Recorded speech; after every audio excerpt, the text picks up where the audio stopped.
40th anniversary of the establishment of diplomatic relations between Australia and China is of course a very important occasion which we're celebrating in many ways. Well, I think the Sydney Symphony has a particularly important role to play in Australia's engagement, certainly with China from my point of view, and one only has to look at the responses of audiences just to see how thrilled and delighted they are to hear the Sydney Symphony. I recently had the pleasure of listening to them perform in the National Centre for the Performing Arts in Beijing, and the audience response really was quite something.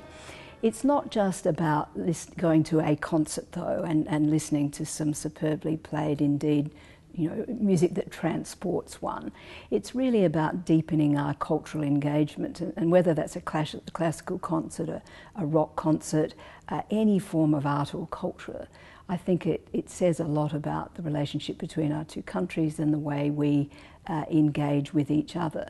And the Sydney Symphony has been particularly astute, I think, and far-sighted in developing a relationship with China, which is also built on a sort of deepening engagement, a genuine partnership.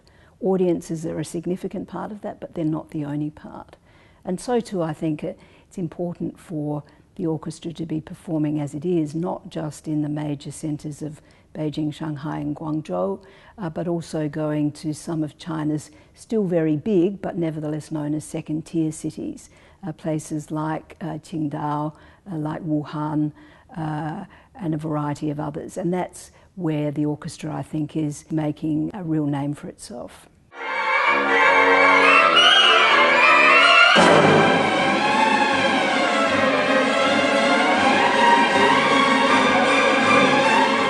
It shows another dimension to Australia, I think. It's not just the look and the sound of the performers and the choice of the program, but it's the way they actually engage with audiences, the work they do outside the sort of formal concerts. And I just know from the response of my own guests, we talk a lot about diplomacy. Our formal meetings are about bilateral trade or politics or economics.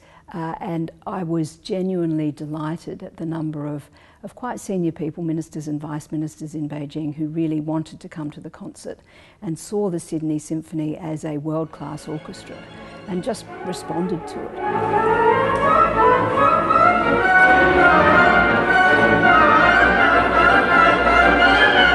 I think sponsorship of major events and certainly cultural performances is a way of companies demonstrating their broader interests, and Tianda and Exstrata, of course, do have interest in China, but I think the Chinese respond then, they link the name of the sponsor not just with the product and the engagement, but it also provides a cultural dimension. So it's really a sort of another dimension to their business interests.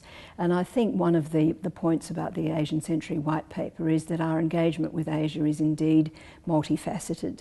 Yes, China is Australia's largest trading partner, and a number of Australian companies are investing in China and Chinese companies here.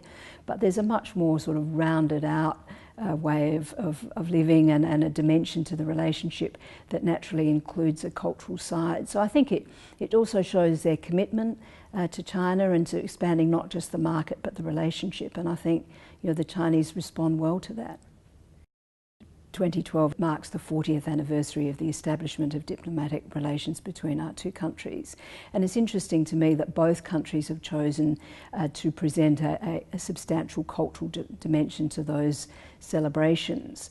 And I think going forward though, I certainly want to see, as all of my predecessors as ambassador have wanted to see, I think a deepening of our cultural engagement with China. I mean, that's what helps underpin the development of mutual understanding. It helps strengthen the people-to-people relationship, and I really see it as an essential aspect of the way we go forward with China. And of course they do too. They're very keen that Australians be able to understand and appreciate their culture. They see Australia as a multicultural society, of course with a vibrant Chinese community which contributes to our own, the sort of culture that we play back into China, if you like. So these things are mutually reinforcing, but I see it as really being an essential component.